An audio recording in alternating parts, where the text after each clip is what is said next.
This is a little video about how gaming has been good for me personally. What I'm trying to do here is share my personal opinion and experience of gaming, and hope that it resonates with other people, makes people feel good about gaming, and helps people realise that it has its place in a healthy and balanced lifestyle. By the end of this video, I think a few of you will feel a little bit less guilty about dedicating time to video games, and rightly so. Gaming has always been there for me. It's helped me through my darkest days, it's brought me closer to people, it's made me feel comfortable with being alone, it's made me feel hopeful about the future, it's made me feel sad, but in the best possible ways. But the main thing is, it's just made me feel things in general. And because of that, gaming has been so much more than just gaming. It all started with Pokemon Red. When I played this game, every night, way past my bedtime, when I hid my Game Boy under my pillow every time I heard someone coming up the stairs, when I kept my Game Boy with me at all times, like a treasure that I needed to guard with my life, that's when I knew it was too late for me. That's when I knew there was no going back. Gaming was suddenly very special to me. It gave me an opportunity to live in these stories, to control them and dictate them, and really immerse myself in them like no book or movie ever could do. I mean, how could a 5-year-old with his new Game Boy and his Pokemon Red not be completely powerless in the face of something so magical and so out of this world? I always loved reading and watching movies, but gaming gave me something so much more. And I used to feel guilty about that, like it made me a lesser being for valuing gaming more than books. But that's completely changed now. I've experienced great stories in gaming. Don't get me wrong, The Lord of the Rings will forever be the finest work of art ever created. But as a whole, the stories that I remember the most actually come from video games. Some of the best and most powerful music I've ever heard has also come from video games. It's an art, and it needs to be respected. It needs to be recognised as an art, and I think it slowly is. I want you to listen to a piece of music from Assassin's Creed Valhalla. It's called The First Departure. Listen to that and tell me that that is not art. Better yet, as I'm new to this whole YouTube thing, let me know the song that really stuck with you from a video game. Let me know a character that you'll never forget, or a plot twist that you'll never get over, or just something that had a huge impact on you. Dom from Gears of War, with the piano and the slow-mo. You know, if you know, you know.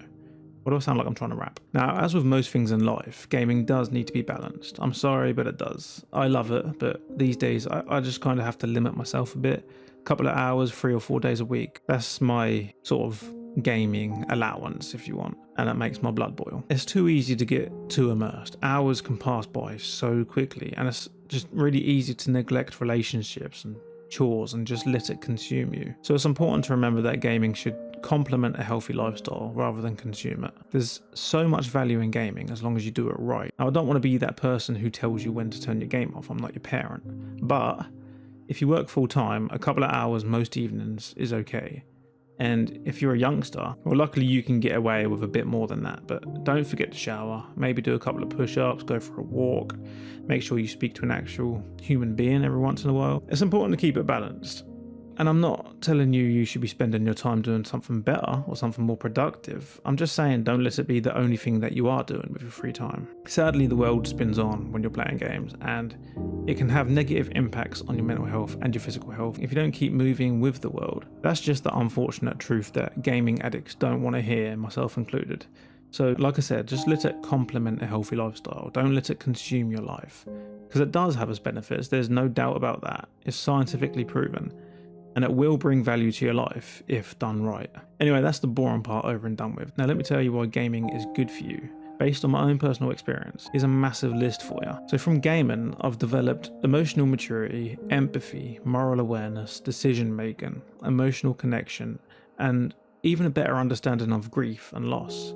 Now that part will understandably make some of you raise an eyebrow, but as well as my honest word, there are also multiple studies that support this. I'll put one in my description, you can have a read through that if you want to. But gaming's had many other benefits as well. Gaming has served as a bond between me and my dad. We'd compare progress on Football Manager, text each other about the latest deals on Steam, stuff like that. And gaming inspired me to start writing, to create my own worlds and put them on paper.